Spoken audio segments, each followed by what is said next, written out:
نماز، آپ نے نماز کو فوکس کیا، دعاؤں کو عام کیا، کیونکہ نماز زبردست ڈسپلن سکھاتی ہے۔ اپنے بچوں کو نمازیں سکھاؤ، نماز جب وہ پڑھے گا تو تمہارا بھی ادب کرے گا۔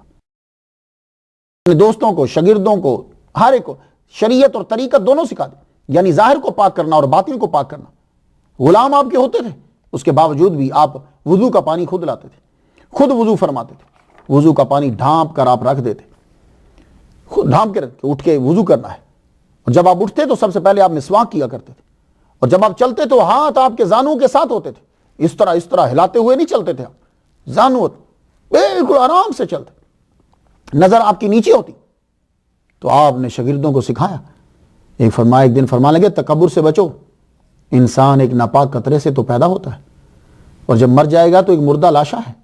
کیا ابتدا اور کیا انتہا، تکبر کس بات کا کرنا۔ کیا خوبصورت انداز سے آپ سمجھایا کرتے تھے۔ اللہ تعالیٰ نے فہم و فراست، وہ تو خون کے اندر ہے، مولا علی کا پوتا ہے، کیا سمجھتے ہو آپ، وقت کا لقمان ہے وہ، ذہانت ختم، بلکہ ان کے قدموں پہ نشاور کر دی جائے۔ اتنی انتہائی مشکل مسئلے کو امام زین العابدین سمجھاتے ہیں، اللہ اکبر جل شانہ، فرماتے ہیں سنو، تعجب ہے آدمی کے اوپر، یہ جو اس کی زندگی ہے یہ تھوڑی ہے، اس کے بعد کی زندگی جو ہے وہ زیادہ ہے۔ وہ یہاں کے کام کر رہا ہے، وہاں کے کام نہیں کر رہا، تو اسے وہاں کے کام کرنے چاہیے جہاں اس نے ہمیشہ رہنا ہے۔ اور ایک بہت بڑا مسئلہ کہ جس کی وجہ سے بڑے بڑے ولی جو ہیں وہ تباہ ہو گئے، بڑے بڑے عبادت گزار جو ہیں وہ راندہ درگاہ ہو گئے، وہ کیا ہوتا ہے، وہ تکبر ہے۔ وہ ایک دم سے پیدا ہوا اور شیطان نے روح کو موڑا اور انسان گیا۔